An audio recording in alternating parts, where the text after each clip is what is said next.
Hi, and welcome to Storytime with Nicole, brought to you by Literacy House Tutoring. So, today's story is called Yertle the Turtle, and this is written by Dr. Seuss. This is a wonderful story that I used to have read to me when I was just a little girl, and then I read it to my own kids, and now I'm reading it to you. The cool thing about this book is that it actually contains two other stories as well. So we're going to actually get three stories. So stay tuned for all three.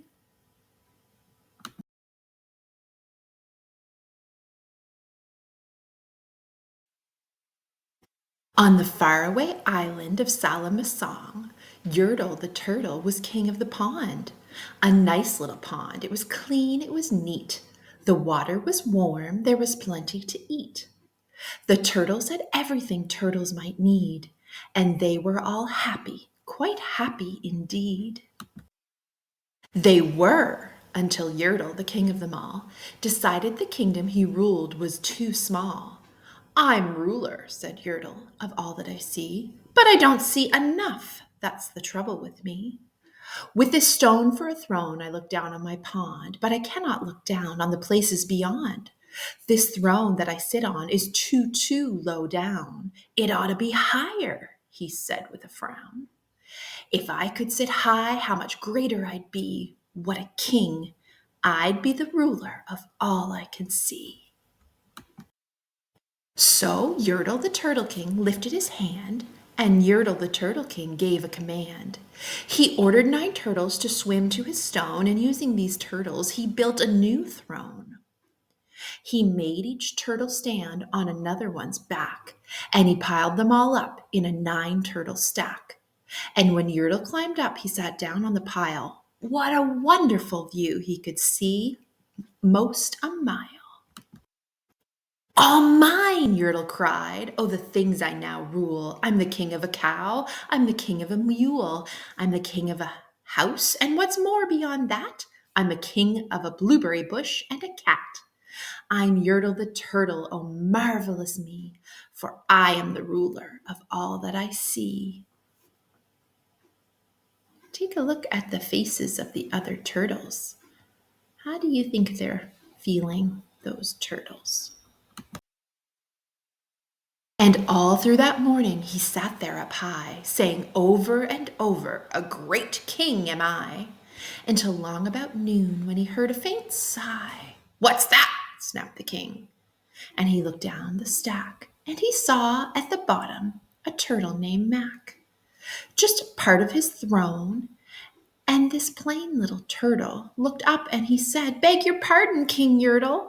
I've pains in my back and my shoulders and knees. How long must we stand here, your majesty, please? Silence, the king of the turtles barked back. I'm king and you're only a turtle named Mac. You stay in your place while I sit here and rule. I'm king of a cow and I'm king of a mule. I'm king of a house and a bush and a cat. But that isn't all. I'll do better than that. My throne shall be higher, his royal voice thundered. So pile up more turtles. I want about 200. Turtles, more turtles, he bellowed and brayed, and the turtles way down in the pond were afraid. They trembled, they shook, but they came, they obeyed. From all over the pond they came swimming by dozens, whole families of turtles with uncles and cousins, and all of them stepped on the head of poor Mac. One after another, they climbed up the stack. Then Yertle the turtle was perched up so high he could see 40 miles from his throne in the sky. Hooray, shouted Yertle. I'm the king of the trees, I'm the king of the birds, and I'm the king of the bees. I'm the king of the butterflies, king of the air. Ah me, what a throne, what a wonderful chair. I'm Yertle the turtle king, oh marvelous me, for I am the ruler of all that I see. Look at that poor little turtle. Do you see the one who's just hanging onto the tail? Uh-oh. Then again from below, in the great heavy stack, came a groan from that plain little turtle named Mac. Your Majesty, please, I don't like to complain, but down here below we are feeling great pain. I know up on top you are seeing great sights, but down here at the bottom we too should have rights. We turtles can't stand it, our shells will all crack. Besides, we need food, we're starving, groaned Mac. You hush up your mouth, howled the mighty King Yertle. You've no right to talk to the world's highest turtle. I rule from the clouds, over land, over sea. There's nothing, no nothing, that's higher than me. But while he was shouting, he saw with surprise that the moon of the evening was starting to rise up over his head in the darkening skies. What's that? Snorted Yertle. Say, what is that thing that dares to be higher than Yertle the king? I shall not allow it. I'll go higher still. I'll build my throne higher. I can and I will. I'll call some more turtles. I'll stack 'em to heaven. I need about 5,607.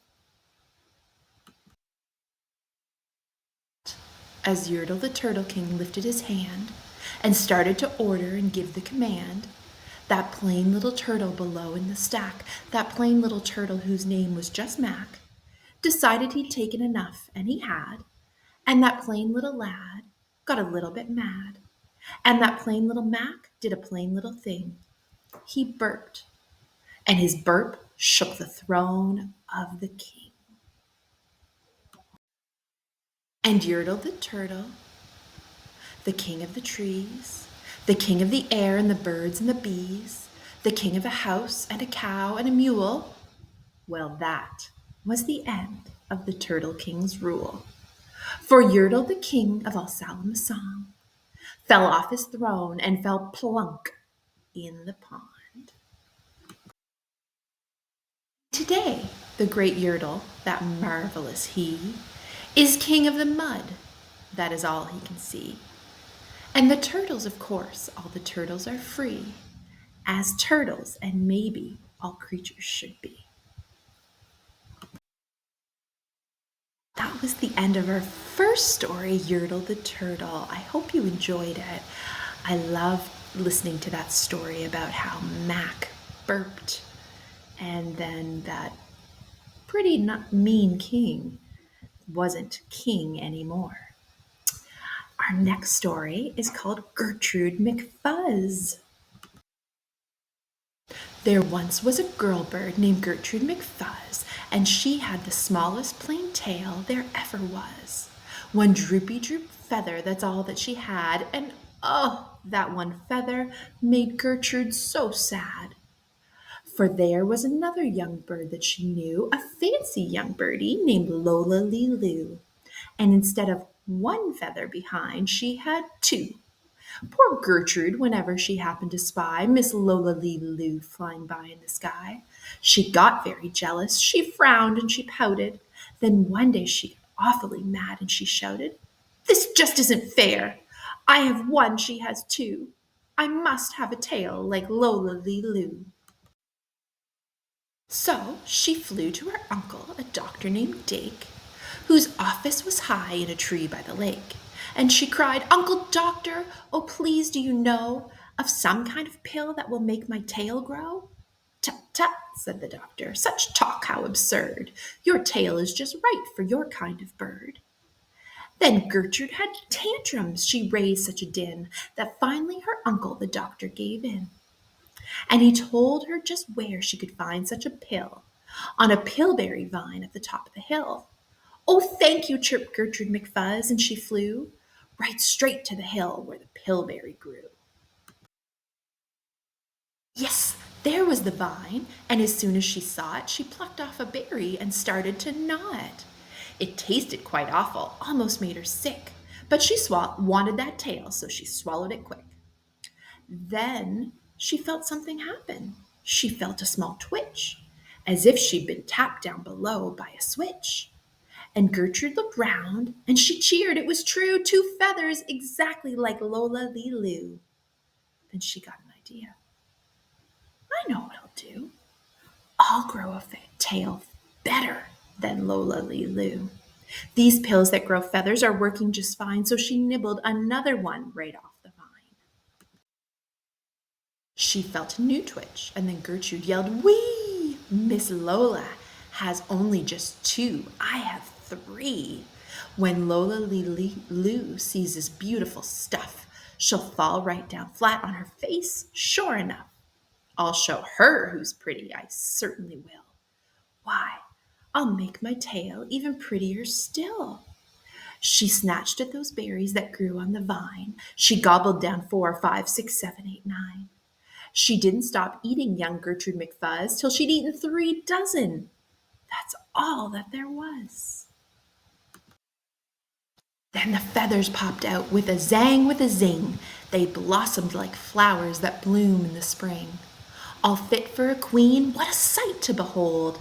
They sparkled like diamonds and gumdrops and gold. Like silk, like spaghetti, like satin, like lace, they burst out like rockets all over the place. They waved in the air and they swished in the breeze, and some were as long as the branches of trees. And still they kept growing. They popped and they popped until long about sundown, when finally they stopped. Oh, look at that tail. My goodness, what do you think is going to happen to Gertrude now that she has that big long tail? I wonder what Lola Lee Lou will say. Let's keep reading.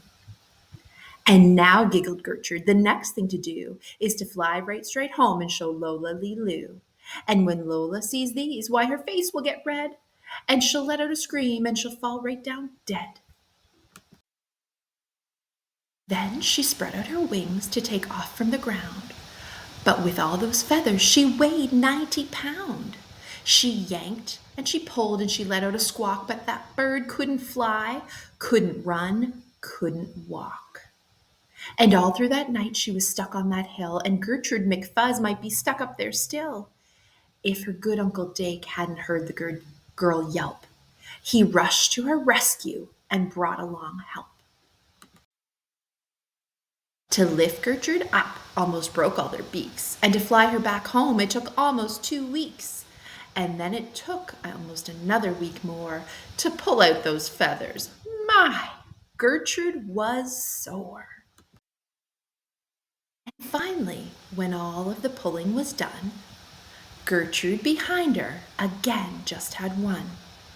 That one little feather she had as a starter. But now that's enough, because now she is smarter. That is the end of Gertrude McFuzz. What do you think? Did Gertrude learn a lesson in that story?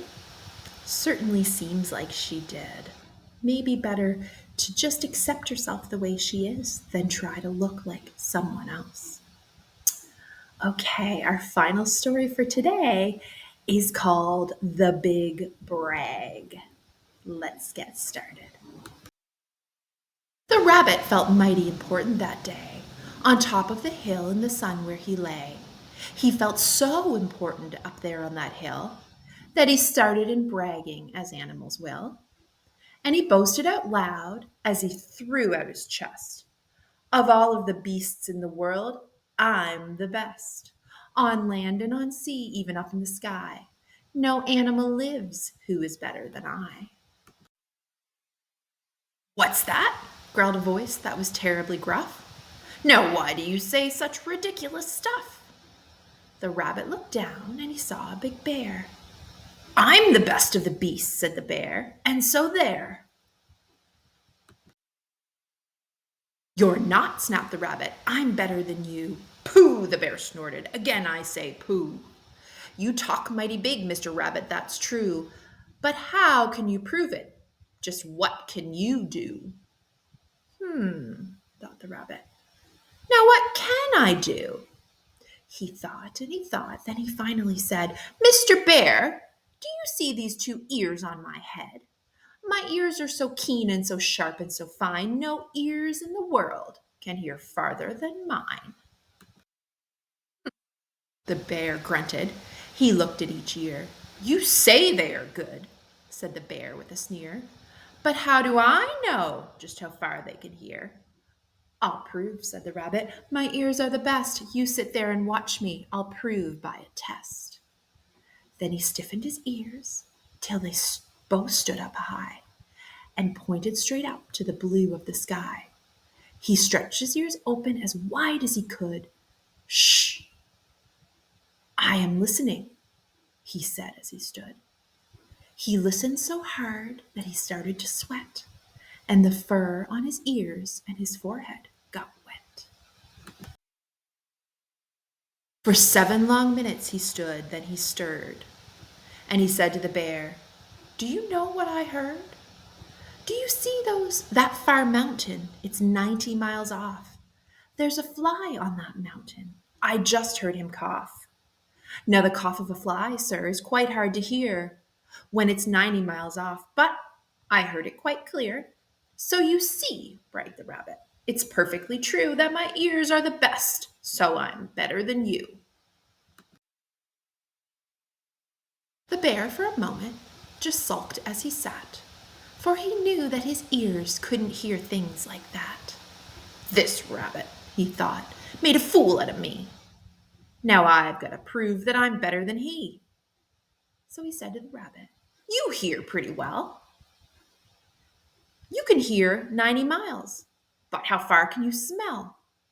I'm the greatest of smellers, he brags. See my nose? This nose on my face is the finest that grows. My nose can smell anything both far and near. With my nose, I can smell twice as far as you hear. You can't, snapped the rabbit. I can, growled the bear. And he stuck his big nose way high up in the air. He wiggled that nose and he sniffed and he snuffed. He waggled that nose and he whiffed and he wuffed. For more than 10 minutes he snaffed and he snuffed. Then he said to the rabbit, I've smelled far enough. All right, said the rabbit. Come on now and tell. Exactly how far is that smell that you smell? Oh, I'm smelling a very far smell, said the bear. Away past that fly on that mountain out there. I'm smelling past many great mountains beyond 600 miles more to the edge of a pond. And way, way out there by the pond you can't see is a very small farm. On that farm is a tree. On the tree is a branch. On that branch is a nest, a very small nest where two tiny eggs rest. Two hummingbird eggs only half an inch long. But my nose, said the bear, is so wonderfully strong. My nose is so good that I smelled without fail that the egg on the left is a little bit stale. And that is a thing that no rabbit can do. So you see, the bear boasted, I'm better than you. My smeller's so keen that it just can't be beat. What's that? Called a voice from way down by his feet. The bear and the rabbit looked down at the sound, and they saw an old worm crawling out of the ground. Now, boys, said the worm, you've been bragging a lot. You both think you're great, but I think you are not. You're not half as good as a fellow like me. You hear and you smell, but how far can you see? Now I'm here to prove that you big boasting guys, that your nose and your ears aren't as good as my eyes. And the little old worm cocked his head to one side, and he opened his eyes, and he opened them wide, and they looked far away with a strange sort of stare, as if they were burning two holes in the air. The eyes of that worm almost popped from his head. He stared half an hour till his eyelids got red. That's enough, growled the bear. Tell the rabbit and me, how far did you look and just what did you see? Well, boys, the worm answered, that look that I took was a look that looked further than you'll ever look. I looked across the ocean way out to Japan, for I can see further than anyone can. There's no one on earth who has eyesight that's finer. I looked past Japan, then I looked across China. I looked across Egypt, then took a quick glance across the two countries of Holland and France. Then I looked across England and also Brazil, but I didn't stop there. I looked much further still. And I kept right on looking and looking until I'd looked round the world and right back to this hill. And I saw on this hill, since my eyesight's so keen, the two biggest fools that have ever been seen. And the fools that I saw were none other than you, who seem to have nothing else better to do than sit here and argue who's better than who.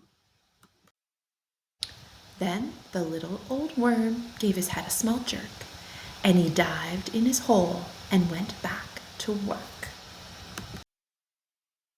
That was the big brag. What did you think about it? Do you think the rabbit could actually hear as far as he says he could? And what about the bear? Could the bear actually smell something so far away? I don't know about that. But I really like the worm and how he puts that rabbit and bear in their place. If you enjoyed today's story, you'll see that Dr. Seuss has written many other stories as well, some of them that you probably know. Thank you so much for watching. I always love having you join me. Don't forget to like and subscribe, and have a great day. See you next time.